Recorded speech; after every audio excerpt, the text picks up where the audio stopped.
parte vamos abordar aquilo que se chama a programação neuroemocional, que é uma ferramenta como existem muitas outras, mas o que é importante aqui perceber é que as ferramentas em si mesmas não fazem um milagre. Okay? É como nós pegarmos uma faca e um garfo e pensarmos que a faca e o garfo ficamos sem fome. Substitui a refeição. Okay? Não. E às vezes, é claro que para comer convém ter faca e garfo. Ou alguma coisa para segurar a comida, que seja aos dedos. Portanto, alguma ferramenta temos que ter para comer, senão não conseguimos. Os cães não precisam disso e os gatos precisam lá logo. Mesmo assim, têm que ter a capacidade de sucção ou de apreensão, não é da comida. Mas pronto, não vamos agora aqui entrar no preciosismo. As ferramentas não são em si aquilo que é mais importante, mas saber usar a ferramenta num contexto específico. Eu ontem, como disse, mandei a muitas pessoas já algumas informações sobre a DNE, mas penso que nem todas as pessoas receberam, certo? Quem não recebeu? Ok. Pronto, mas está no YouTube também. Portanto, se quiserem ver no YouTube, DNE, devem encontrar. De qualquer maneira, eu vou explicar aqui o melhor que puder. Não propriamente a ferramenta, porque a ferramenta é muito simples e tem que ser aplicada a nível mental. Mas, sobretudo, a compreensão de que existem muitas informações em nós que nos boicotam os nossos melhores propósitos, as nossas melhores intenções. Como disse há pouco, não basta ter uma vontade racional para conseguir mudar as coisas. Isto é, eu não quero fazer mais isto, eu não quero fumar mais, por exemplo, não quero comer tanto chocolate, não quero outra coisa qualquer. E, apesar de nós não querermos, apesar de prometermos imensas vezes que vamos conseguir e que não vamos voltar a comer tanto, ou a comer aquilo, ou a fazer o outro, devemos constantemente a repetir padrões de comportamento, reações, atitudes, pensamentos, emoções. E não percebemos porque é que elas acontecem na nossa vida quando nós não queremos e somos explícitos em relação a isso. Não acreditamos que aquilo funcione, que seja bom, não percebemos de onde vem, conhecemos a teoria toda, mas na prática temos aquelas minas sempre a explodir no nosso caminho. Certo? Quem nunca fez isso? Todos nós, não é? Portanto, quantas coisas nós gostaríamos que não aparecessem sem a nossa autorização na nossa mente e na nossa vida. Isto é, às vezes pensamos, eu vejo uma coisa qualquer, por exemplo, vejo um sem-abrigo a andar do outro lado da rua e o meu coração começa a palpitar, a bater. Eu não percebo porquê, o homem não me fez mal nenhum, está do outro lado, eu estou aqui e o meu coração bate, e só me apetece fugir ou fico incomodadíssima, ou tenho uma reação qualquer que eu acho irracional e, portanto, eu sou estúpida. Como é que isto me pode acontecer? Eu sou mesmo burra, eu sou estúpida. Quando não entendemos as reações que temos, atacamos-nos, achando que, porque a parte racional decidiu que não era uma boa, se eu continuo a sentir, a fazer ou a ver, é porque sou estúpida, é porque tenho defeito, é porque me falta qualquer coisa, é porque sou incapaz, sou incompleta, enfim, não funciona bem. E isso é a pior coisa que nós podemos fazer a nós próprios. Nós vivemos numa cultura onde aquilo que não funciona, ou que funciona mal, ou menos bem, deve ser atacado, deve ser repudiado, deve ser rejeitado, deve ser negado. Devemos virar a cara para o outro lado e pensar positivo. Quantas vezes nós já tentámos mudar hábitos ou tendências emocionais ou mentais, apesar de sermos positivos? Quantas vezes? Eu tenho esta coisa e penso, não, está tudo bem.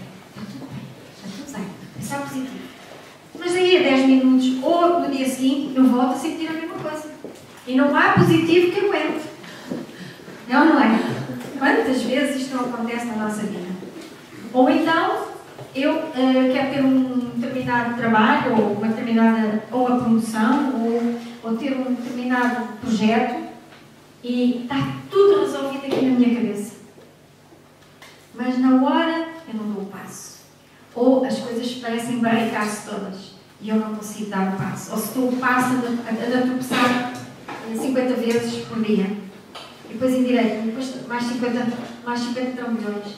E não percebo porquê. Está tudo bem, eu sei o que é, eu sei funcionar, eu sei dizer as coisas, eu sei fazer isto tudo, mas não sei o que se passa. Deve ser eu que não presto. Ou então, se temos uma visão mais holística ou esotérica, dizemos: Deus não quer. Os anjos estão contra mim. Ou alguém lá em cima acha que isto não é para mim. Ou não é a hora certa. Ou é porque não é para ser.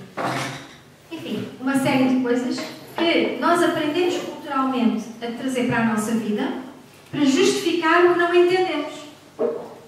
Exatamente como antigamente as civilizações adoravam as forças da natureza porque não as entendiam. Mas hoje continuamos a fazer, a ignorar as nossas forças da natureza humana, porque não as entendemos, e transformámos-las em fantasmas ou em deuses. Isto é, eu endeuso negativamente determinadas posições que tenho ou as situações que surgem porque eu não as entendo. Então dou-lhes um valor enorme e digo que deve ser uma coisa muito complicada ou deve ser um problema muito grave e crio aqui um Deus fantástico. Ou então eu devo ser uma besta, desculpem o termo, porque não há pachorra, estou farta de tentar isto e aquilo e não funciona. Então nós estamos a fazer exatamente o mesmo que faziam os antigos e que nós hoje achamos: coitados, não sabiam que o Nilo tinha as cheias por uma razão absolutamente explicada e agora eles achavam que era um Deus. E achamos aquilo, pronto, primitivo, pessoas que não sabem, não conhecem e endeusam aquilo que não conseguem explicar. Hoje, continuamos a fazer exatamente a mesma coisa. Só que, durante os vários séculos que foram passando, nós fomos aprendendo muito sobre o mundo exterior. Mas muito pouco sobre o mundo interior. O nosso mundo interior ficou por desbravar em grande medida ao longo dos séculos. Só recentemente se começou a trazer mais à lume esta investigação do que é o bicho-homem por dentro, como é que ele funciona em termos de mentais, emocionais, conscienciais, porque até ali nós funcionávamos muito mais em atenção ao mundo exterior do que ao mundo interior. Assim sendo, hoje continuamos a fazer isso e, de alguma forma, a viver as mesmas aberrações, mas agora por dentro só, e já não vamos fazer isso com as coisas de fora. Então hoje o que eu queria aqui era desmistificar um pouco esta ideia de que nós não prestamos ou que existe alguma coisa errada connosco que nos tira a autoestima, a autoconfiança e o autovalor, porque nós não sabemos conviver com aquilo que nos parece ser uma falha, uma perda de qualidade.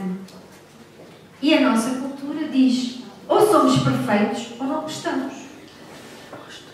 O que é uma perfeita aberração. Como ninguém é perfeito, andamos todos à procura de uma autoestima qualquer em qualquer lado, à procura dela na conquista de coisas exteriores para combatar as deficiências de não sermos perfeitos. Então a sociedade diz-nos: já que tu não prestas o suficiente, que és imperfeito, tens defeitos, não és capaz de fazer isto, fazes mal aquilo, não tens jeito para o outro, porque estamos habituados a ter estes rótulos todos. A compensação é conquistar títulos, ou bens, ou posições, para com isso encher a balança e criarmos uma percepção de valor. Isto é extremamente cansativo e mutilante para o nosso potencial, que é imenso. E porque normalmente não aprendemos ou não desmistificamos estas ideias e vamos seguindo a cultura onde estamos inseridos, continuamos a viver à mercê de uma série de rotinas mentais que vão acontecendo e nós não percebemos porquê, mas que boicotam a nossa vida. Então, quando falamos da DNE, não estamos a falar, vamos falar da ferramenta, mas não é propriamente a DNE que é o importante, mas a compreensão do que se passa connosco, para que depois faça sentido usar ferramentas que nos ajudem a desmontar aquilo que o cérebro faz contra os nossos melhores interesses. Então, o que acontece, à medida que quando nós nascemos, nós já trazemos connosco 50% da rede neurológica formada. Para quem gostar destes temas, eu recomendo no YouTube ou no site dele um cientista que faz a ligação entre as últimas descobertas científicas e a influência do nosso pensamento, emoções nas nossas células, que ele é um biólogo celular, e no nosso comportamento pessoal e na criação da nossa realidade também, que é o Dr. Bruce Lipton do chá. Ele diz que não é o dono da cadeia de chá, que adorava ser, mas não é. Eu digo isto porque eu estive com ele um curso na América e ele estava a dizer: sou Lipton, mas não sou dono do chá. Para pena minha, senão não trabalhava tanto. Ok, Lipton exatamente como está. Bruce, B-R-U-C-E. No YouTube existem imensos vídeos giríssimos. Para quem perceber inglês é melhor, porque há muito poucos traduzidos. Portanto, se perceber inglês, vão ter a vantagem de poder ver vídeos dele, onde ele mostra a influência dos nossos pensamentos e das rotinas mentais que temos e das crenças que temos na criação da nossa realidade exterior e interior. Também o funcionamento do nosso corpo. E as respostas em automático que damos ao meio ambiente. Portanto, para quem quiser conhecer um bocadinho mais de si, como ser humano, e tiver curiosidade, vale a pena estudar aqueles que já estão na crista da onda da investigação científica do momento. Ele não é o único.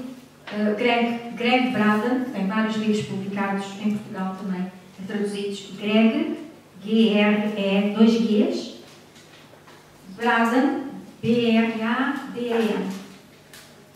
Mas ele aparece, o Bruce Lipton aparece associado a muitos outros cientistas no YouTube. Portanto, indo pelo Bruce Lipton, vão entrar nas várias parcerias que ele faz com cientistas da mesma onda, digamos. O Bruce Lipton tem um livro traduzido em português que se chama Evolução Espontânea. Evolução Espontânea. Portanto,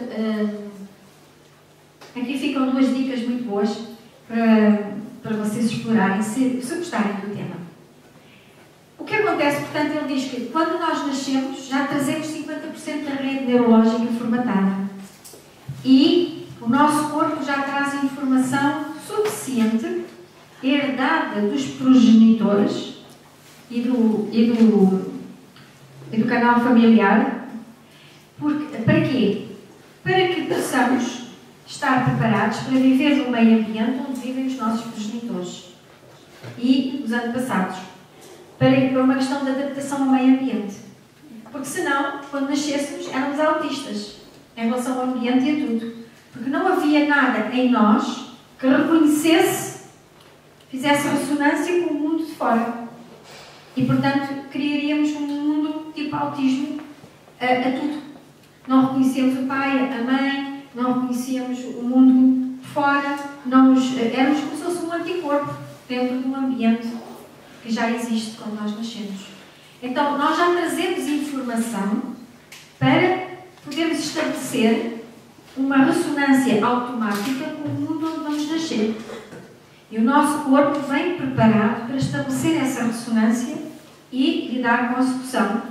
Para depois aí podemos desenvolver mais da nossa experiência e do aprendizado que vamos fazendo.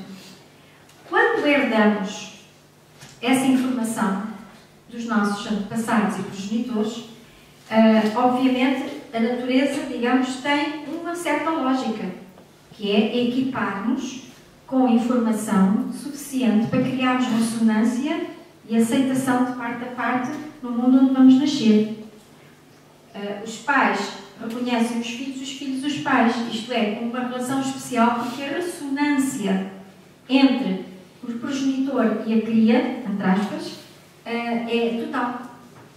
Grande parte da informação que circula no corpo das crianças, dos bebés, do ser até ainda no feto, é a informação do pai e da mãe. Informação física, e isso todo mundo já sabe que sim, os parecidos com o pai, com a mãe, com o avô, com o padrinho, com o tio, mesmo que não tenhamos sido criados com os nossos pais, há muitos traços de personalidade, tipos, tendências que estão connosco, mesmo que nunca tenhamos vivido com eles. É o caso das crianças adotadas, por exemplo. Podem manifestar as tendências iguais às que os pais tinham sem nunca ter tido contato com eles, porque já vem no programa. Ora, quando nós nascemos, portanto, trazemos muita dessa informação, mas não só física, mas também mental e emocional. Isto é, um dos vídeos fantásticos do Bruce Lipton chama-se Conscious Parenting, que é parentalidade consciente, para que os pais percebam o quanto é importante estarem o mais alinhados possível e dentro de si antes de terem um filho, para que a criança traga as mais-valias adquiridas pelos pais em termos do seu equilíbrio emocional e psicológico. Ora, o que acontece é que a maior parte das vezes ninguém faz isto, não é? Quer ter um filho, tem um filho. E pronto, e tudo bem. Agora, o que acontece é que as mazelas e as conquistas das gerações anteriores, portanto, na linha familiar, vão ser descarregadas em boa medida ao nível do potencial da criança, para que haja ressonâncias e continuidade da evolução. Nunca se sabe qual é o programa, digamos, pelo menos para já, que eu saiba, que eu tenho ouvido da parte deles. Nunca se sabe porque é que numa família 3 ou 4 irmãos, uns vão buscar uns aspectos, outros vão buscar outros aspectos. Potencialmente estão lá todos, mas uns desenvolvem determinados aspectos, outros. Ninguém sabe exatamente o porquê. Pode haver muitas explicações não científicas, não vamos entrar por elas agora, porque não interessa por efeito. Ora, o que é que acontece? Cada um de nós já traz, portanto, um programa prévio, não só biológico, como também mental e emocional. E quando a criança nasce, a maior parte das vezes até é educada pelos próprios progenitores, numa grande medida de probabilidade. Portanto, aquela rede neurológica já está preparada para desenvolver mais do mesmo.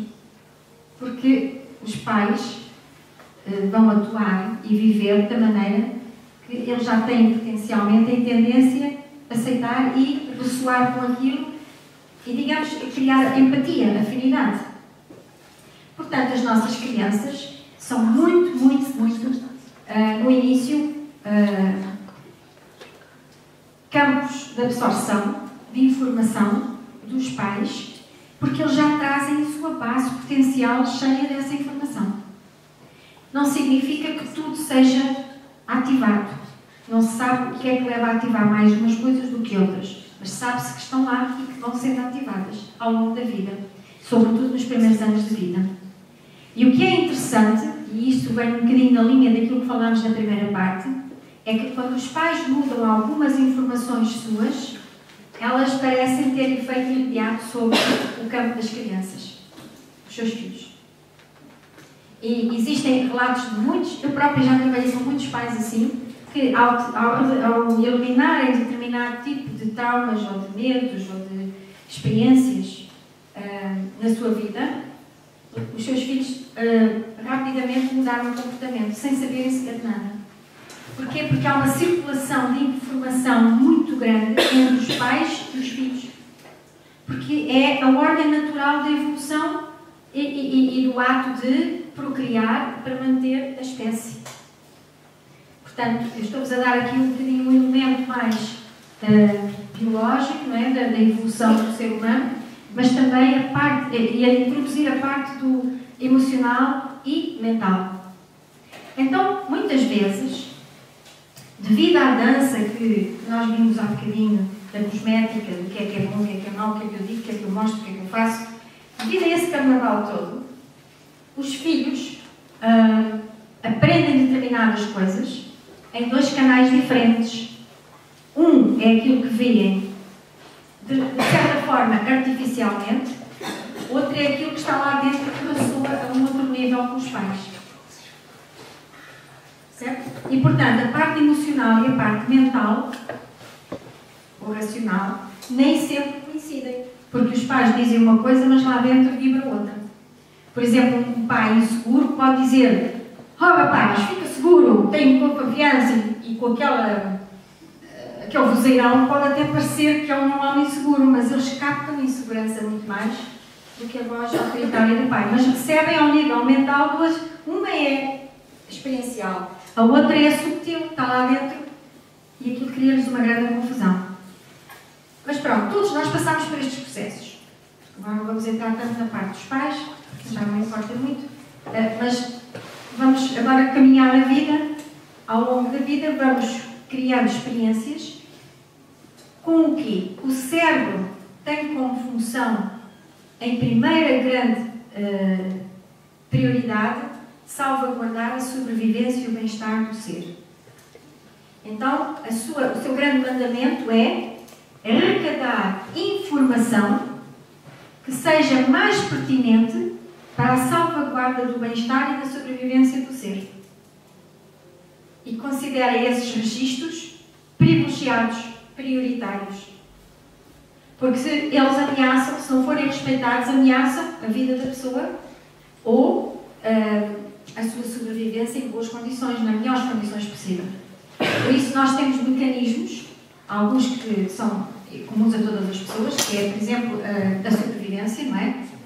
Fugir daquilo que nos parece ser um ataque à vida.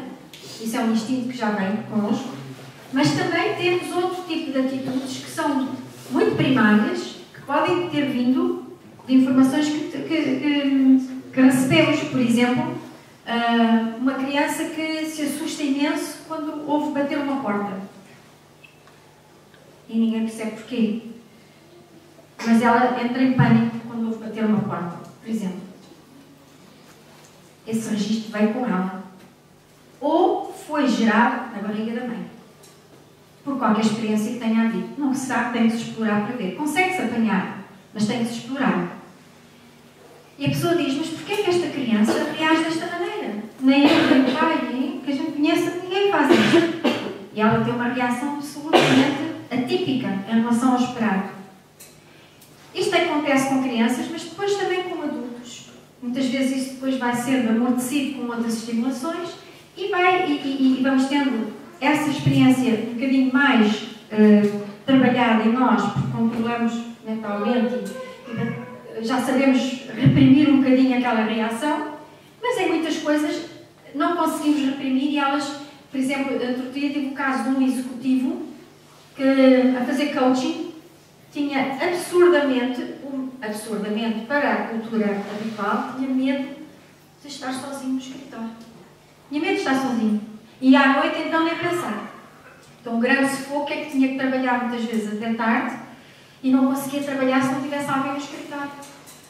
Dizia: é um medo besta, estúpido, faço milhões de coisas muito mais difíceis, na boa, e não consigo estar no escritório sozinho. Pronto, muitas coisas destas, quando são muito aberrantes, a pessoa chega a um momento em que quer tratar-se e ver o que é que se passa. O que é mais complicado é nós não sabermos que a grande maioria das nossas atitudes, respostas, escolhas, decisões, são resultado de associações contínuas do cérebro com a informação que está lá e que nós não conhecemos, porque não é consciente. Então significa que eu tenho tendência para escolher situações X, que me vão trazer este tipo de resposta ou experiência. Eu, por exemplo, eu tenho o hábito de ter conversa com toda a gente. E todas as pessoas com quem eu tenho vontade de ter conversa acabam por ser desonestas comigo, ou abusadoras, ou manipuladoras, ou bandidos, ou sei lá. Existem razões pelas quais o cérebro cria padrões de associação e leva a pessoa a ver e a dar importância a determinadas coisas que racionalmente não sabe porque é que o fez, mas que sentiu que era uma boa. Ok? E acaba por ver que muitas dessas tendências, ou dessas atitudes, lhe criam experiências recorrentes semelhantes. Ninguém reconhece isto na sua vida? Ok. Isto é muito comum na nossa vida em geral. Então, não é preciso esperarmos que as coisas sejam anormais para podermos tratar delas. O que nós queremos é um cérebro capaz de absorver informação nova, sem ser por associação sistemática e doentia a experiências passadas ou herdadas que nos fazem viver numa vida que não é aquilo que nós gostávamos de viver. E é aqui que está o grande valor de percebermos que conhecemos muito pouco sobre nós, em relação à informação toda que circula no nosso corpo e na nossa mente, e que informa o nosso corpo constantemente. E como tal, o que temos a fazer não é esperar só ir ao médico quando estivermos com uma bruta depressão, ok? Ou ir sei lá, ou irmos à farmácia buscar não sei o quê porque ando muito ansiosa e vou-me acalmar. Mas talvez estamos todos numa altura da nossa evolução em que temos que ter mais conhecimento sobre o que se passa connosco, perceber o que é que está em causa e tratar isso ao nível da sua verdadeira causa, para nos libertarmos a nós completamente disso e todos aqueles que, no fundo, acabam por fazer um jogo comum desta interação doentia em muitos aspectos disfuncional. Daí que, aí sim, as ferramentas, DNE ou outras, podem ajudar a desfazer, a identificar e a desfazer associações que o cérebro faz que não nos ajudam a tirar partido do agora, daquilo que queremos fazer agora.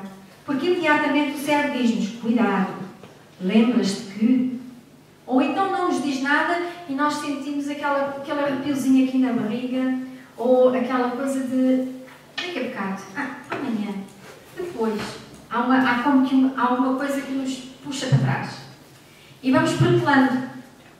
E vamos pensando que amanhã sim, que depois não, que agora talvez, e vamos dando milhares de desculpas para justificar o não avançar, ou o não fazer, ou o não mudar. Nós não somos estúpidos. Nós não somos burros. Nós somos ignorantes, no sentido do desconhecimento do que é que está a acontecer ao nível do cérebro. Que não tem a ver com o nosso potencial, mas apenas com o programa mental, como ele está condicionado e habituado a fazer ilações com a informação que lá está e que, numa grande quantidade, não sequer é consciente. E, portanto, não temos a noção exata do porquê que acontece assim. Descobre-se. E é aí que é preciso fazer um trabalho com a pessoa, de modo a desmontar isso e a retirar, a desprogramar o cérebro dessas ilações e dessas associações. Mas continuar a pensar em nós como seres medíocres, ou seres fracos, ou seres incapazes, porque somos assim, é uma ofensa que fazemos a nós próprios. Que em vez de melhorar a situação, piora. Perdemos a nossa confiança, perdemos a autoestima, perdemos o autorrespeito, porque achamos que devíamos fazer o mesmo que o outro ali fez. Se ele conseguiu, porque é que eu não consigo? Se eu quero fazer isto, porque é que eu não chego lá? E existem muito boas razões para isso acontecer.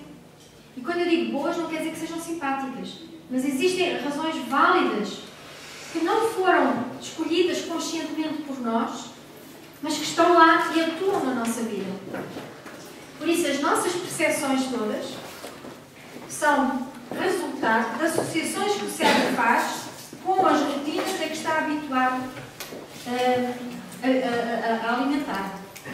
E isso é feito muito em automático. A maior parte do tempo está tudo em automático. Porque nós não sabemos qual é o nosso próximo pensamento. Quem sabe aqui o que é que vai pensar daqui a 2 segundos? Alguém sabe? O prato é-nos servido já pronto. Porque vem do não consciente. E, portanto, o que nós podemos fazer é, quando vem, tomar consciência e decidir o que queremos fazer com isso. Mas até lá, isso é-nos servido em automático.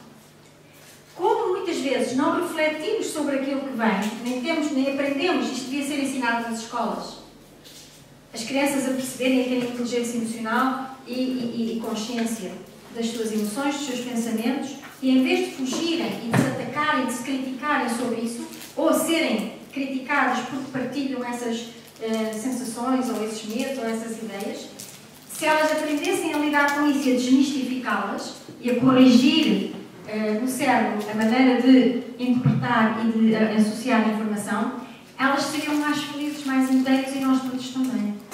E haverá um tempo em que isto vai ser ensinado nas escolas, porque a ciência já tem isto descoberto há um bom tempo, mas, como sabem, as coisas demoram muito a chegar ao público.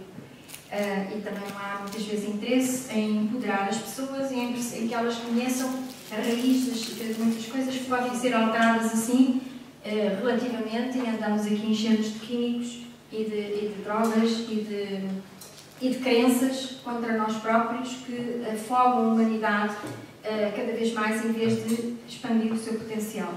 Nós evoluímos muito ao nível tecnológico e diminuímos muito ao nível consciencial.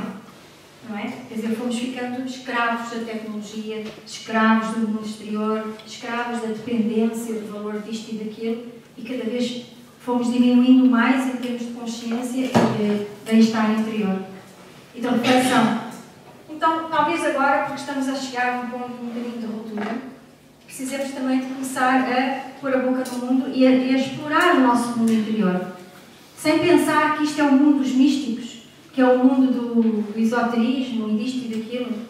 Existem evidências científicas, existem estudos científicos, existem práticas científicas para nos ajudar a perceber melhor como somos construídos e o que é que se passa em nós para podermos ver as coisas desta maneira ou daquela, ou reagir, ou não ser capaz disto, ou não fazer aquilo. Há uma boa razão. E essa boa razão, uma vez identificada, resolve-se e a pessoa fica ótima. Nunca precisamos de aprender a ser ótimos, porque esse é o nosso estado natural. Mas temos que aprender a retirar o que não é ótimo. E que é uma associação, ou várias associações e padrões associativos que tapam o potencial humano. E estamos na hora de, na humanidade, começar a acordar para o potencial e para o valor que todos temos como seres humanos. E não continuarmos a ser um número de uma folha de Excel e um rebanho no meio de um monte de ovelhas, uma ovelha no meio de um rebanho que serve os interesses disto, daquilo e do outro. Há que cada um tem que tomar responsabilidade sobre si próprio e sobre a sua própria vida e qualidade do que se passa consigo. E cada um tem direito à informação e ao conhecimento de si.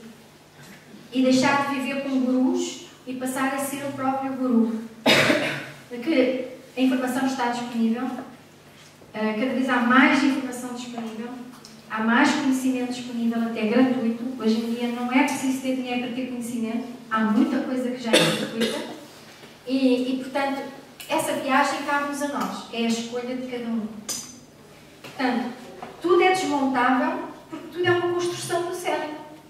Que uma vez que aprenda, sobretudo em pequenino, quando aprende a fazer determinado tipo de associações, elas ficam na base de toda a estrutura da personalidade. E depois é só repetir a mesma coisa, em contextos diferentes. Então, este trabalho vem na sequência do coaching também. Não tem que ser feito em coaching, mas é também com o coaching que se faz. É um trabalho de reflexão e de entendimento de como é que isto funciona. O que é que em mim funciona, de que forma, onde é que eu... O que é que eu reajo? Como é que eu reajo a isto, àquilo, àquilo que não está a correr bem na minha vida? E aprender, todos nós aprender a pensar sobre nós e a descobrir e a ser observadores de nós próprios. Se aprende-se como se aprende outra coisa qualquer.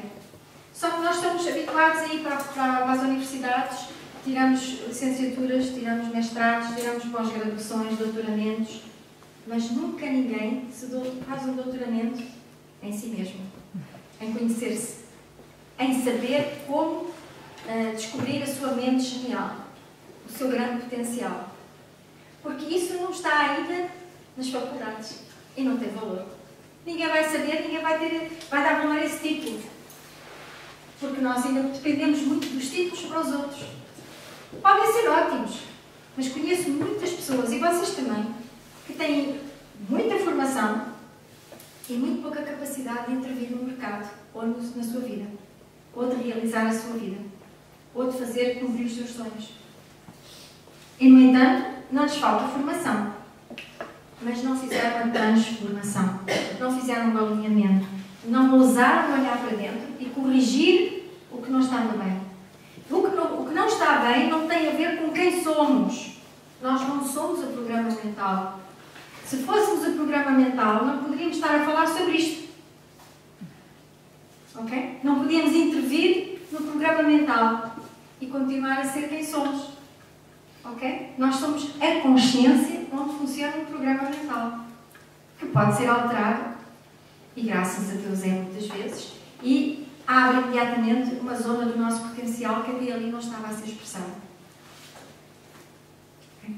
Então, desde as coisas mais simples, mais triviais, às coisas mais complexas, as nossas percepções são ditadas por associações que o cérebro faz, em automático.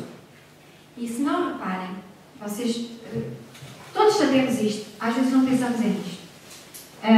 Imaginem que eu comprar um carro e agora andam à procura de um carro e foram ver um carro, um modelo. Quem quer dar um exemplo? Um Jeep. Um Jeep de que marca? Wrangler. Ok. Então, agora que eu estou a pensar no Jeep Wrangler, o que é que eu vejo na estrada? Só vejo para Olha aquilo.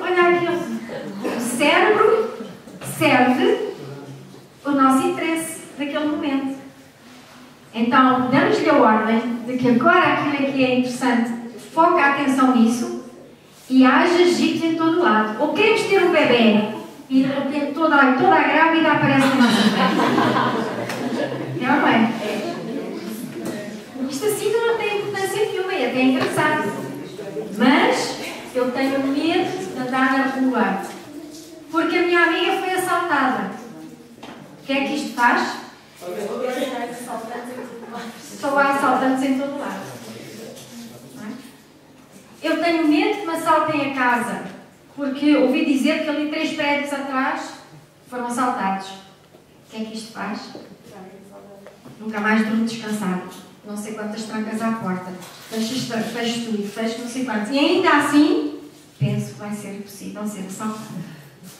Ok? Tive um mau casamento. Casamento é uma bosta, não presta, é uma coisa nunca mais na minha vida. Okay? O que é que isto faz? Não volta a casar. Ou não volto a casar, ou quando caso já estou à espera que venha a acontecer. Vou ver se é melhor ou pior. O cérebro já tem ali uma bitola para trabalhar e para se entreter.